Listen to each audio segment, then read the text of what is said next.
Hello, friends. How are you today? I hope you're doing well. I am here to read from chapters 37 through 39 of World Ligh Work, and those chapters are called Compton, Special Ops, and El Barrio. So let's get right to it. All right, we went inside and Derek showed us to our room. From where I stood, it looked like a penthouse suite. Derek never asked me how long I was planning to stay or what was going on with me either. My plan was to stay one night. Even one night in a warm bed was a gift at that point, and I did not want to overstay my welcome. I just couldn't shake the urge to keep moving. We sat down in the living room and talked for a while.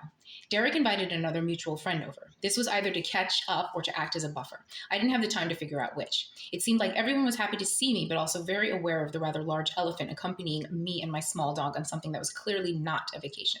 When Dom arrived, he noticed that my car's back passenger side tire was flat. "Compton's famous potholes strike again," he laughed as he broke the news. I was horrified, but I didn't show it. I had no idea how I was going to pay for the replacement, but I didn't want the guys to think that I was needier in a pinch. Dom assured me that he would find me a new tire the next day. The boys told me to relax. They even invited me out for drinks at a local bar that evening. I was anxious. I didn't want to leave Clementine and was secretly terrified about the car. I should not have been out there. I had no business being on the road by myself in such an unfortunate and precarious situation. I wanted to tell the boys the truth, but I knew that there was nothing either of them could do about it. I decided just to relax and enjoy the time with friends. All right, the next chapter is called Special Ops. Clementine and I walked into the restaurant and I looked around for the man that I'd seen online. I finally spotted him standing next to a bar table near the back of the room. Tim turned out to be quite interesting. He was an almost ex-Navy SEAL, just 2 weeks shy of retirement. He told me that he used the app during his journeys around the world and met some very cool people along the way.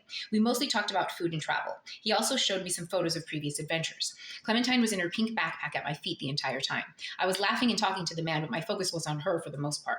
I could feel the carrier rustle as she adjusted herself over and over. Once I heard a steady whine coming from the bag, I knew that she had to either stretch or go pee-pee. I excused myself and hurried out the front door, holding Clem like a bag of groceries. I quickly unzipped the bag and set her on a patch of green grass near the parking lot. While she sniffed around for the perfect spot, I had a few moments to think. Tim seemed like a nice enough guy, and his stories were fascinating. Of course, I had to question whether or not he was a plant. We were less than a half hour away from Camp Pendleton. The chances of me meeting a Navy man were considerably higher than most places. I kept that in mind. Once again, I decided to go with God. In one way or another, everyone was in on it, and everyone possessed some measure of grace.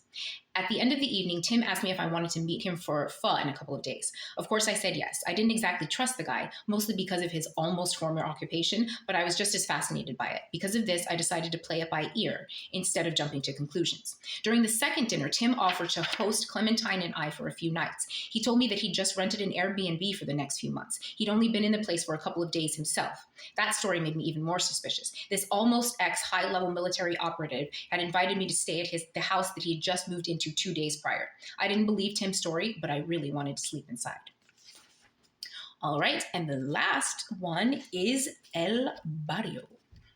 Throughout my life, I've been sent signs by the spirit. Little totems would often appear. The spirit whispers to me through the wind. I've always been able to see synchronicities and deep meaning in my life. This situation was no different. All of it was connected somehow. Tim, Rob, Lou, Che, the military, the government, the Holy Spirit, human interference, personal history, world history, and the cyclical nature of planet Earth.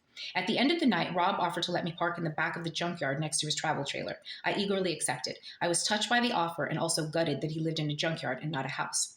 It was almost funny. The offer was to park my car in a junkyard to sleep. I was grateful and touched because it was a huge step up from what I had at the time. Life is weird, but at least it's humorous when one chooses to look on the bright side of things. I followed Rob through the dimly lit neighborhood. Under the moon, every street looked dark and dangerous. If I had scoped the area out on my own, I would have kept moving. I was nervous. I'd slept on the street with nothing but a few sheets of steel and glass separating me from human danger many times, and I wasn't afraid. There was just something about the dark, stark industrial nature of the area at night that gave me the creeps. During the day, there were people in the yards operating the machinery. At night, all of it sat lifeless and dark. I was in a sea of twisted metal while the living were safe in their homes. All right, and that is 37, 38, and 39.